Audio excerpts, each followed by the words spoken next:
Assalamualaikum warahmatullahi wabarakatuh.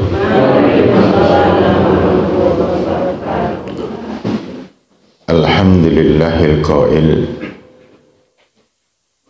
a'udzu billahi minasyaitonir rajim. Yufuna bin nadri wa yakhafuna yawman kana syarruhu mustatira. Wa yut'imuna at-ta'ama 'ala hubbihi miskina wa yatima wa asira. Innama nut'imukum liwajhillah la nuridu minkum jazaa'an wa la syukura. Inna nakhafu min rabbina yawman 'abusan qamtarira. Assalatu wassalam ala sayyidil mursalin Muhammadin sallallahu alaihi wasallam wa ala alihi wa sahbihi. Allahumma la sahla illa ma ja'altahu sahlan wa anta taj'alul hazana idza syi'ta sahlan. Bapak-bapak, ibu-ibu yang saya hormati, seluruh jamaah, terlebih kepada para remaja, saya ikut senang dengan pembawa acara tadi.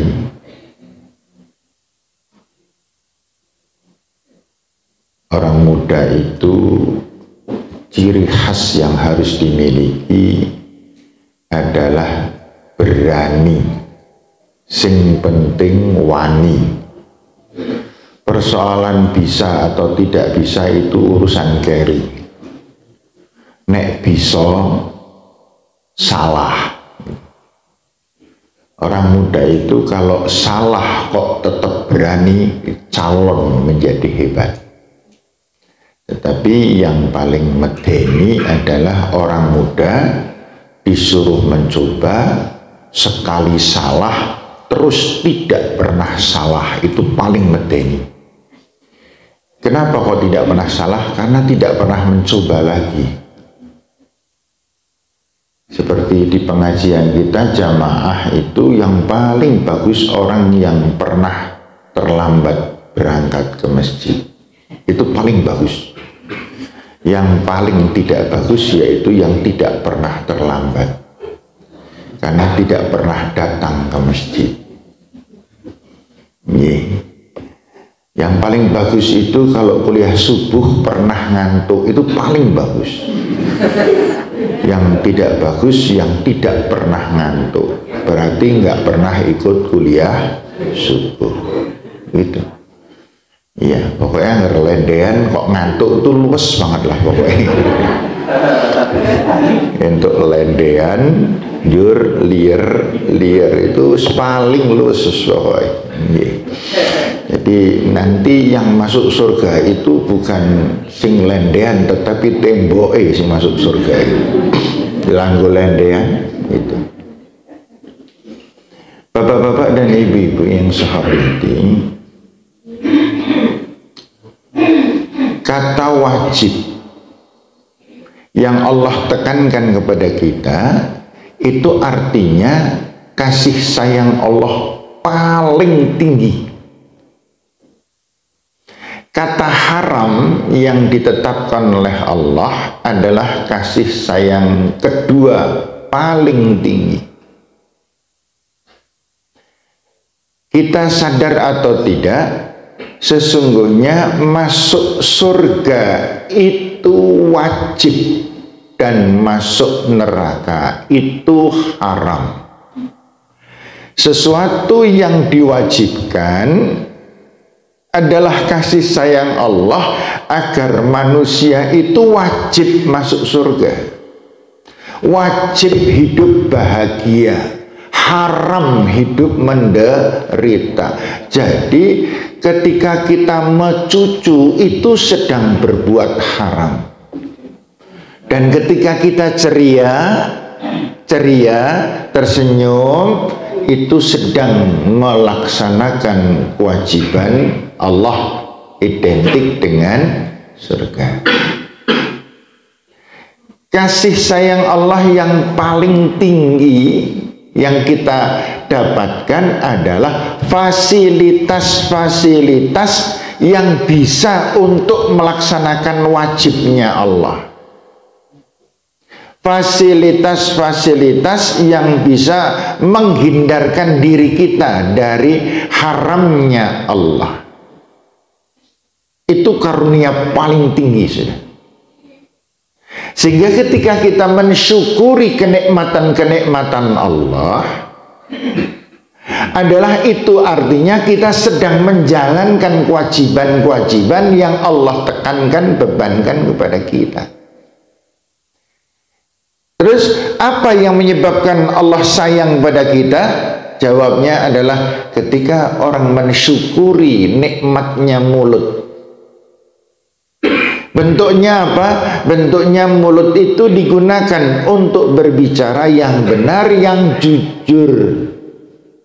Mulut digunakan berbicara yang bermanfaat.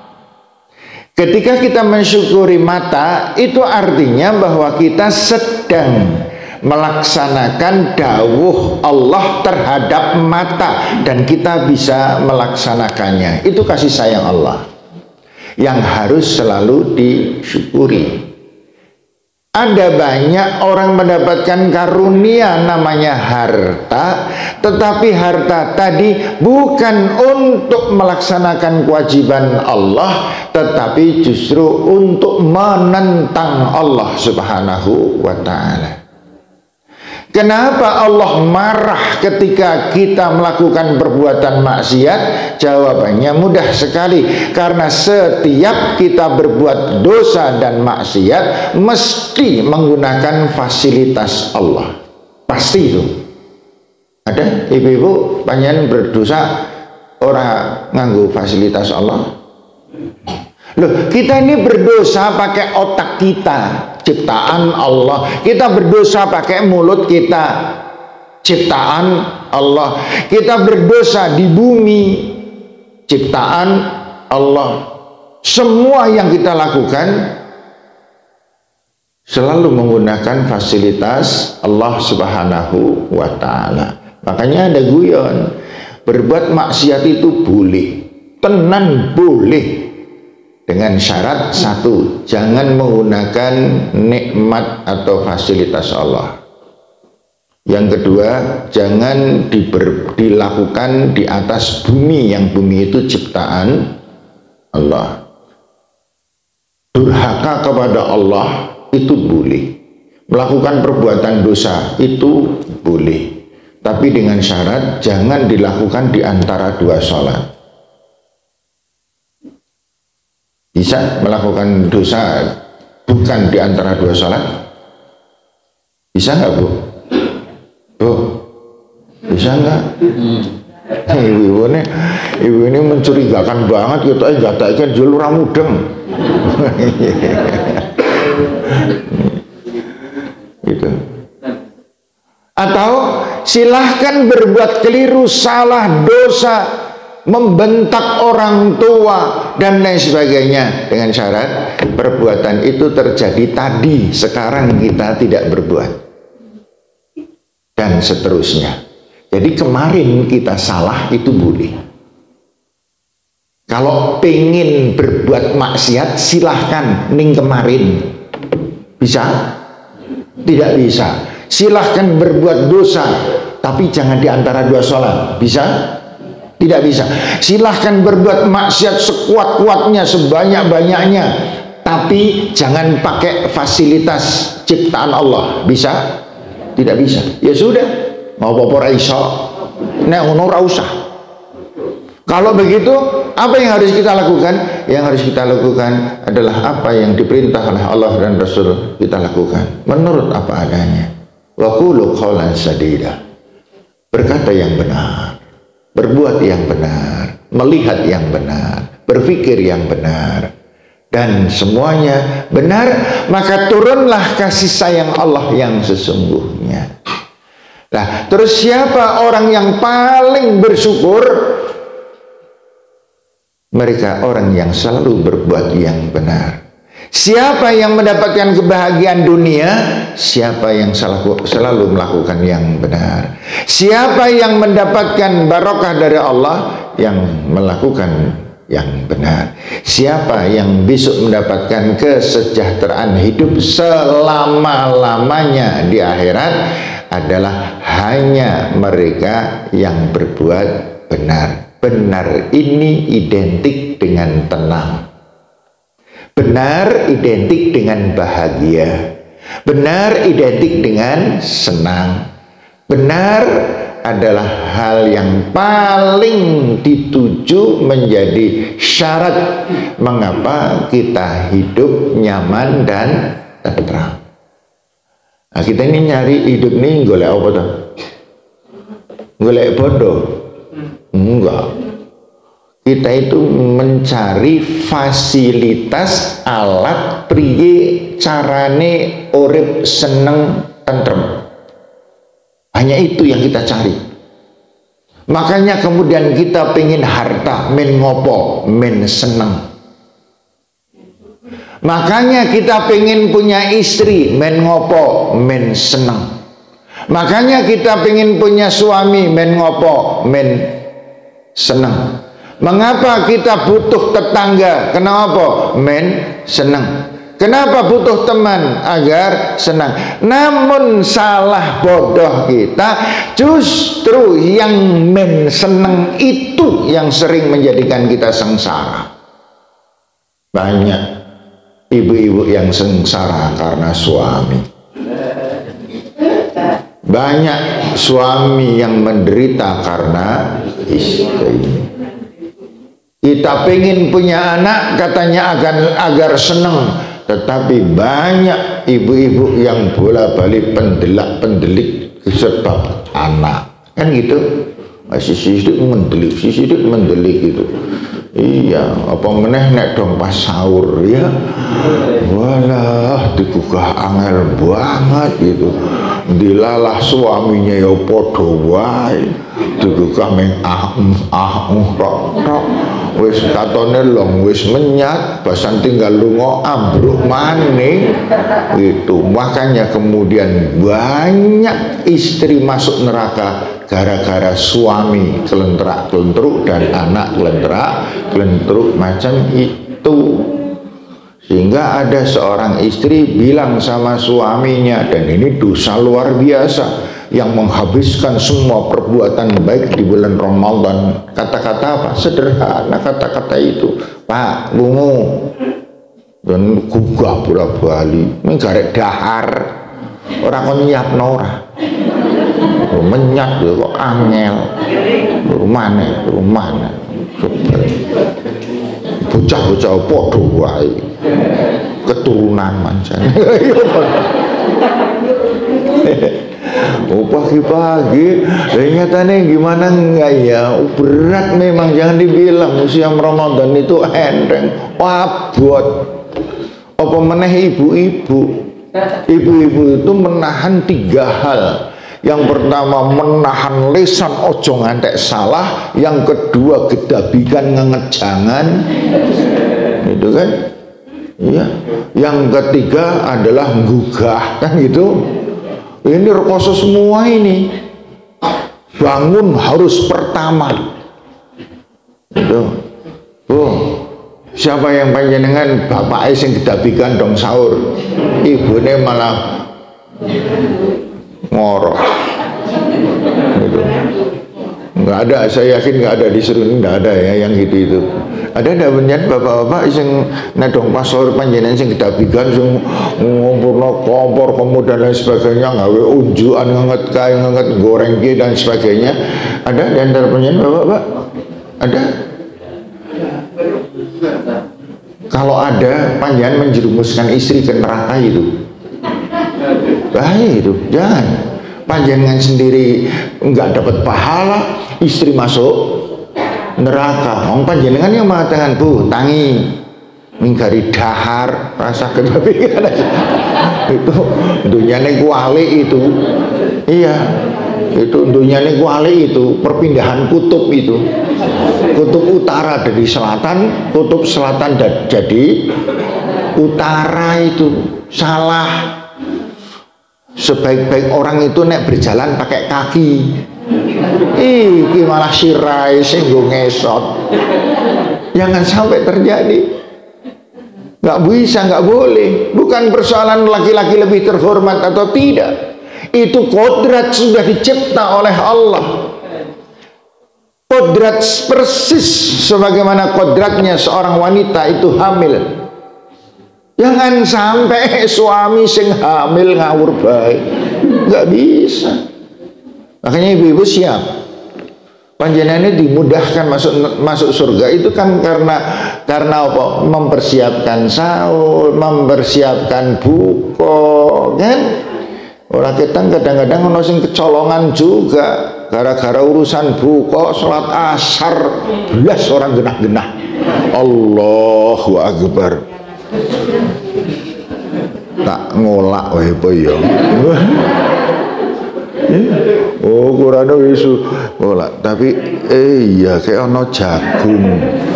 Tak gawe bakwan wae lah, kolo-kolo gawe bakwan dan seterusnya. Itu ibu-ibu ada yang sepanjang salat tuh mikir buka terus ngantek tahiyat akhir. Alhamdulillah kayak gini anak kurma lumayan. Assalamualaikum. Assalamualaikum warahmatullahi wabarakatuh. Gitu. Itu ibu-ibu berat, Pak. Maka seharam-haram perbuatan haram adalah laki-laki yang berbuat khianat kepada istrinya. Itu paling haram sudah. Makanya ini bapak-bapak panjenengan ini apa namanya ketoke kalem ning kadang-kadang sok ngapusi bojone kok ya. Long nang kuliah subuh long liar-liar gitu. Iso lho ngapusi garwane gitu nggih. Sehingga bapak-bapak dan ibu-ibu kalau kita simpulkan kasih sayang Allah itu luar biasa. Panjenengan kita semuanya itu lawang kon bahagia kok dipeksa karo Gusti Allah. Ya. Bagaimana cara Allah memaksa agar kita bahagia? Buktinya seorang istri tidak boleh sama sekali membantah suami. Begitu membantah hilang kebahagiaan. So mulai situ. Harus ana wong wedok didhawuhi karo garwane, "Bu, yang gak nau wedang teh, Bu." Nggawe dhewek. Jenengan ora mandiri. Loh, apa hubungannya mandiri karo wedang? Tidak, jangan dibalik. Malah ada seorang istri yang kemplune pole. Oh, kemplu itu bahasa Jepang ya. Loh kok malahan didhawuhi gawe ke apa malah enggak dhewek jenengan roto enggak gawe danyok. Iyalah. Ini kelas TK aja ora tamat-tamat ini. Gitu. Enggak bisa Bapak Ibu. Nah, makanya ibu-ibu sekalian yuk, ibu-ibu dan bapak sekalian, laksanakan apa adanya. Apakah ini berat? Berat. Makanya Allah Subhanahu wa ta'ala mengatakan hal yang paling dicintai oleh Allah. Panjenengan hafal semuanya hadisnya? Ada 3. Yang pertama adalah as-salatu ala waktiha. Salat tepat waktu itu paling dicintai oleh Allah. Wis to, panjenengan sing potongane kaya ngopo, nek ngilu wae wegah, mergane eleke pol. Itu panjenengan nek bisa salat tepat waktu hebat. Itu paling ganteng sak seruni sudah pokoknya. Iya. Yang kedua adalah birrul walidain. Masya Allah, ini perjuangan. Hei anak-anak yang kerasa diundang siapa? Hei anak-anak yang kerasa diundang siapa? Semua. Lebunya panjang buat anak kabeh. Iya. Kadang-kadang seorang orang tua itu saya suwi saya krasa nek udu anak. Sehingga dia itu sing tuncit-tuncit anak kon berbakti. Sementara dirinya sendiri nggak pernah mendoakan orang tua. Lo ada itu loh. Nggih. Ono anak dikongkon angel dhewe mbok bekti karo wong tuwa. Mikir malah kemudian ibu-ibu hati-hati nggih. anak kita, senakal-nakal anak kita, sebandel-bandel anak kita, sengeyel-ngeyel anak kita, tetap sakit hati kalau dibanding-bandingkan dengan anak lain kok. Dia ki mbok kaya putrane Pak Kai, manut, kalem, ora kaya dheke. Ngeyel kaya mboke. Kadang-kadang kita nyeneni awake dhewek ya. Nyeneni anak itu kan berarti nyeneni anak awake dhewek. Lah anake sapa sih? Malah ada yang saking jengkelnya, dia jane anake sapa ta? Iyalah, anak tanggane kok. Makanya bapak-bapak, ibu-ibu yang saya hormati, yuk kita bersama-sama sadarilah bahwa ketika Allah memerintahkan supaya tidak berbuat apa, itu kasih sayang yang paling tinggi menuju kepada kebahagiaan. Jangan bertengkar. Itu artinya panjenengan haram masuk neraka. Bersedekahlah yang sebanyak-banyaknya. Itu artinya pengen disorong-sorong, ayo masuk surga, ayo masuk surga. Ning dilalah banyak banget orang kan masuk surga itu ngeyel moh. Nih, gitu. Siapa di antara panjenengan sing urung tahun nyumbang masjid ini? Wis tahu biyen kapan? Ya kira-kira setengah tahun yang lalu dong, pas pandemi kai. Piro 200 gitu. Ya. Nyumbang 200 itu nggak banyak loh. 200.000 itu tidak banyak. Gitu. Kemarin ada seorang ibu datang ke saya menyerahkan sertifikat. Sertifikat itu ternyata adalah sertifikat rumah yang sedang ditempati, diwakafkan ke Muhammadiyah. Padahal rumah itu baru saja selesai direhab dan menjadi rumah yang bagus. Itu diwakafkan ke Muhammadiyah. Itu. Tapi dia memohon, dia meminta bahwa selama saya masih hidup saya tempati. Dan beliau sekarang usianya sudah sekitar 85. Ya.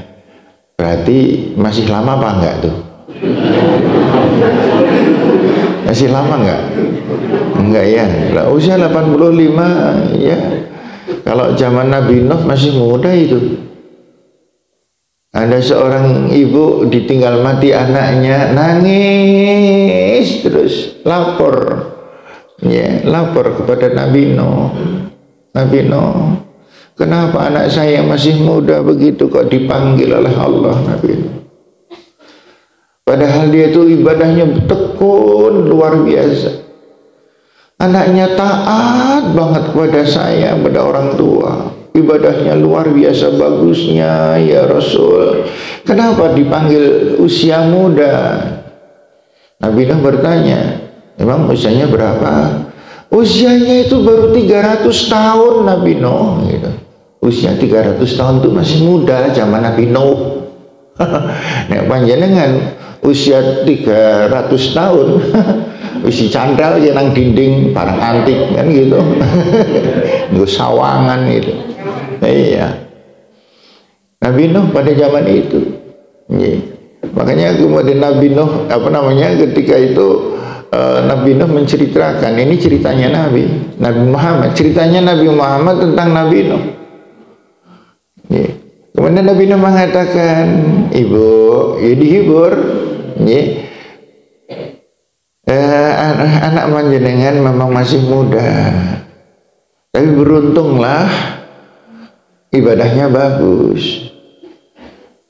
Pada zaman akhir besok, orang-orang usianya pendek-pendek. Orang bisa usia 60-70 itu sudah dikatakan tua. Kaget ibu itu, 60 sudah tua. Gitu. Kalau saya hidup di zaman Nabi Nuh, saya masih kanak-kanak. Saya kan umurnya genom banget menurut Nabi Nuh. Kemudian orang ibu ini mengatakan, sependek itu wahai Rasul. Iya. Kalau begitu semua umat besok akhir zaman ibadahnya tekun semuanya dong Nabi Nuh. Kan usianya hanya pendek. Nabi Nuh menjawab, tidak juga. Banyak yang durhaka kepada Allah. Durhaka. Bagaimana mungkin wahai Rasul, mereka mempunyai usaha sependek itu dan bisa durhaka kepada Allah? Kemudian Nabi Nuh mengatakan, bahkan di antara mereka itu ada yang cinta banget dengan harta. Hah? Ya Allah, lah usia sependek itu kok isi sempat-sempat cinta dengan harta. Enggak, bahkan mereka cinta banget dengan tahta. Alah ya Allah, cinta dengan tahta. Bahkan mereka ada yang lupa karena wanita. Masya Allah, karena wanita. Iya, bahkan mereka ada yang tergila-gila dengan Avanza. Ya Allah. Nyindir panjenengan loh Bapak Ibu. Iya. Makanya monggolah, prinsipnya gitu. Monggo kita berjuang sekuat-kuatnya, karena setelah berbakti kepada kedua orang tua, Rasul mengatakan yang paling dicintai adalah al-jihadu fi sabilillah, dan Ramadan adalah jihad fi sabilillah. Salatnya jihad fi sabilillah, kan? Zikirnya jihad fi sabilillah. Banyak orang habis subuhan salam ketoke zikiran ning jane turu. Oleh iya, banyak yang palsu-palsu itu. Takbirnya menjenemen, tetapi pikirannya kemana-mana. Itu di bulan Ramadan. Malah ana sing klentrak-klentru, malah ana sing arep rukuk meh dijlungup ka. Ya, monggolah Bapak dan Ibu yang saya hormati, semoga Ramadan tahun ini adalah Ramadan paling mahal pernah kita lakukan. Ramadan tahun ini adalah Ramadan paling indah yang menyebabkan kebahagiaan dan ketentraman. Ramadan tahun ini adalah Ramadan yang paling mulia di sisi Allah Subhanahu wa taala. Sepantasnya kita dimuliakan pula oleh Allah Subhanahu wa taala. Ada salah mohon maaf. Assalamualaikum warahmatullahi wabarakatuh.